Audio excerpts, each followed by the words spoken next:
String চ্যানেলে আমি তোমাদেরকে ওয়েলকাম জানাচ্ছি। তোমরা যারা 2025 সালে ওয়েস্ট বেঙ্গল থেকে যারা এমসিএ করতে চাইছো, তোমরা জানো তোমাদের ওয়েস্ট বেঙ্গল জেকা এক্সামে পরীক্ষাটাতে তোমাদের বসতে হবে। এবং যারা এই ওয়েস্ট বেঙ্গল জেকা 2025-এ তোমরা এক্সাম দেবে, তোমাদেরকে আমি যেটা বলে রাখি, জেকার এখন যে বর্তমানে যে সিলেবাসটা রয়েছে এই মুহূর্তে, এখানে কিন্তু কম্পিউটার সায়েন্সের সাবজেক্টগুলো রয়েছে, যেমন সি প্রোগ্রামিং রয়েছে, নেটওয়ার্কিং রয়েছে, অবজেক্ট ওরিয়েন্টেড প্রোগ্রামিং রয়েছে, তারপরে ডেটাবেস ম্যানেজমেন্ট সিস্টেম রয়েছে, মেশিন লার্নিং রয়েছে, তারপরে কম্পিউটার আর্কিটেকচার মানে ইন্ট্রোডাকশন টু কম্পিউটার রয়েছে, সফটওয়্যার ইঞ্জিনিয়ারিং রয়েছে। তো এরকম সাবজেক্টগুলো রয়েছে, প্রায় 10খানা আছে এখানে। এগুলো সব কম্পিউটার সায়েন্স আইটির সাবজেক্ট। এবার যারা মনে করছো যে এই সাবজেক্টগুলো খুব ইজি, মানে একটা মোটামুটি আগের বছরের কোয়েশ্চেন, তার আগের বছরের কোয়েশ্চেন, এরকম সাজেশান করে মোটামুটি মেকআপ করে চলে যাবো, তাহলে কোনো লাভ হবে না। কেননা এখানে কেউ প্রেডিক্ট করতে পারবে না আগের বছরে কি এসছে সেই দেখে আমি পরের বছর কি আসবে, এগুলো একদম পুরো রং প্রসেস। আর এখানে আমরা জানি একটা পার্ট নেগেটিভ মার্কিং আছে, কিন্তু বেশ বড় সংখ্যায় রয়েছে, তো র্যাঙ্ক অনেক পিছোতে শুরু করবে। এবার ব্যাপারটা হচ্ছে, এই জেকার প্রিপারেশনটা নিতে গেলে আমাদেরকে হাতে সময় নিয়ে প্রিপারেশনটা নিতে হবে। আমাদের ইনস্টিটিউট আমরা বরাবরই এটা বলে থাকি যে মিনিমাম 1 বছরের প্রিপারেশন নেওয়া উচিত।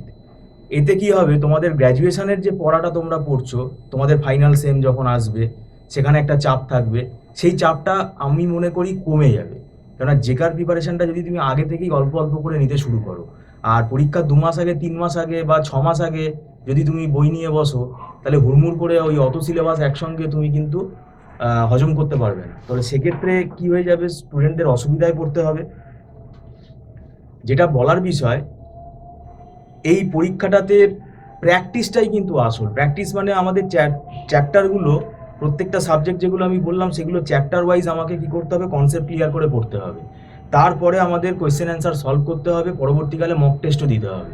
তো আমাদের ইনস্টিটিউটে এখানে আমরা আমাদের এটা যদিও অনলাইন কোম্পানি, অনলাইন ইনস্টিটিউট, এটা এডুকেশান আমাদের কোম্পানি এটা। তো এখানে আমরা অনলাইন বেসিসেই, মানে 100% অনলাইন, এবং এখানে আমাদের পরীক্ষাগুলোও কিন্তু আমরা অনলাইনেই নেই, ওয়েবক্যামের সাহায্যে। প্র্যাকটিসটা কিন্তু তাতে হয় আমাদের। আর এখানে একগাদা স্টুডেন্টের ব্যাচে কিন্তু পড়ানো হয় না, ছোট ছোট ব্যাচেই এখানে পড়ানো হয়। এবার ব্যাপারটা হচ্ছে, যারা রিমোট এরিয়াতে থাকো তাদের কিন্তু সুবিধা হবে, দূর থেকে তোমরা ক্লাসটা করে নিতে পারবে, এবং এখানে ফ্যাকাল্টির সাথে ইন্টারাকশনটা খুব ভালোভাবেই হয়। পুরো স্ক্রিনে যা যা আমরা লিখি সেগুলো স্টুডেন্টরা সব দেখতে পায়।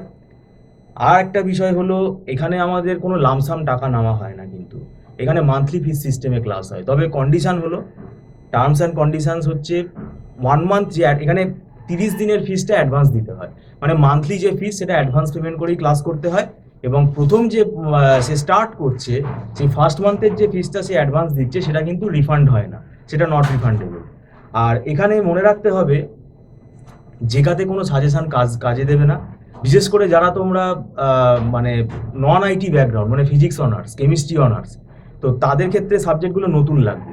তো সেই জন্যই কিন্তু আগে থেকেই কিন্তু আমাদের এখানে প্রিপারেশান নেওয়াটা স্টার্ট করা উচিত বলে আমি মনে করি। কেননা এখানে কিন্তু প্রোগ্রামিংয়ের পার্ট অনেকটা রয়েছে এবং ম্যাথামেটিক্যাল পার্টও রয়েছে।